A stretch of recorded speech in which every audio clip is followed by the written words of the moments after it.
America feels like it's in the middle of a messy breakup with itself.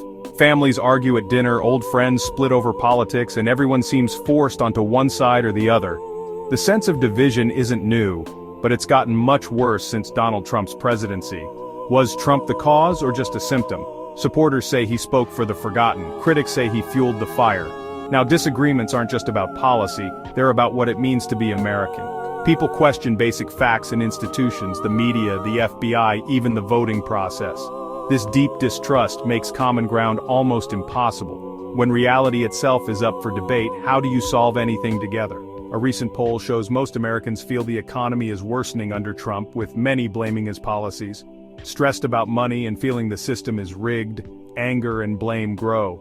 The sense that the country is on the wrong track is stronger than ever, fueled by political division.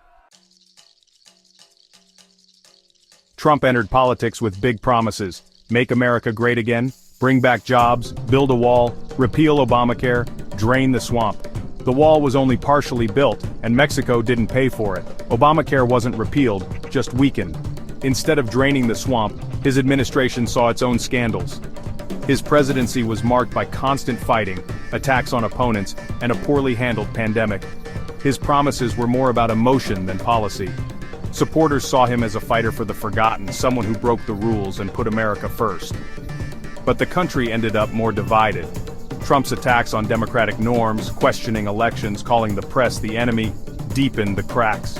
The COVID-19 pandemic exposed a lack of unified leadership, turning public health into a political fight. The promise of a stronger America crumbled under division and chaos. The reality was far from the campaign slogans. The nation was left with more questions than answers. For many, Trump is more than a politician. He's a symbol, a hero fighting a corrupt system. This is a classic cult of personality, loyalty to the person, not the party or the facts. Supporters dismiss criticism as fake news or deep state attacks. This loyalty is powerful, but dangerous for democracy. A healthy democracy needs citizens who think for themselves and hold leaders accountable. Trump's bond with his base remains strong even after losing an election and facing criminal charges. His rallies and direct social media messages created an us versus them mentality. Criticism only made his supporters more loyal. He still dominates the Republican Party, shaping its future. The question: can democracy survive when loyalty to one person outweighs loyalty to truth? Trump is accused of weakening American democracy itself. Democracy depends on accepting election results, but Trump refused after 2020, claiming fraud without evidence. His attacks on the process convinced millions the system was rigged. This distrust is dangerous. If people don't believe in voting, democracy falters. On January 6, 2021, his supporters stormed the Capitol, trying to overturn the election. Trump and his allies pressured officials to find votes and pushed illegal schemes to stay in power.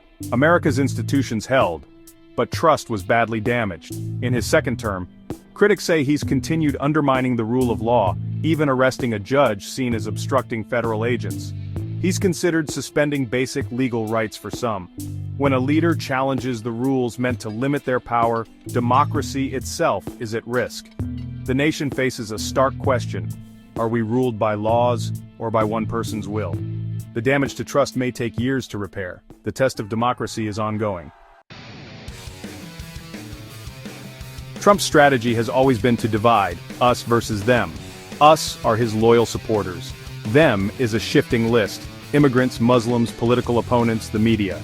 This approach plays on fears and resentments, giving people someone to blame. Lost your job? Blame immigrants. Don't like social change? Blame elites. By creating enemies, Trump directed anger away from himself. His language was often insulting and dehumanizing, mocking, name-calling, offensive comments. Supporters saw this as toughness. Critics saw it as dangerous. For targeted groups, it created fear and hostility. Division became policy mass deportations, harsh rhetoric, and policies that alarmed minorities. This worldview has real consequences, making it harder for Americans to see each other as fellow citizens. Instead, people see rivals and threats. A country at war with itself can't solve big problems. The US versus them mentality is now deeply embedded. The damage goes beyond politics, it's social and cultural. Healing will take more than new policies. The Trump economy depends on who you ask. Before the pandemic, unemployment was low and the stock market strong. Supporters credit his policies. But his 2017 tax cuts mostly benefited corporations and the wealthy. Critics say companies used the money for stock buybacks, not jobs. The pandemic hit, and Trump's response was widely seen as slow and chaotic. Millions lost jobs, and economic pain was widespread. Relief packages helped, but many families remain fragile. In 2025, new tariffs have made Americans nervous about rising prices. Most now blame Trump for higher costs of living. Economic numbers may look good, but many struggle with bills and fear recession. The Trump economy is a story of winners and losers.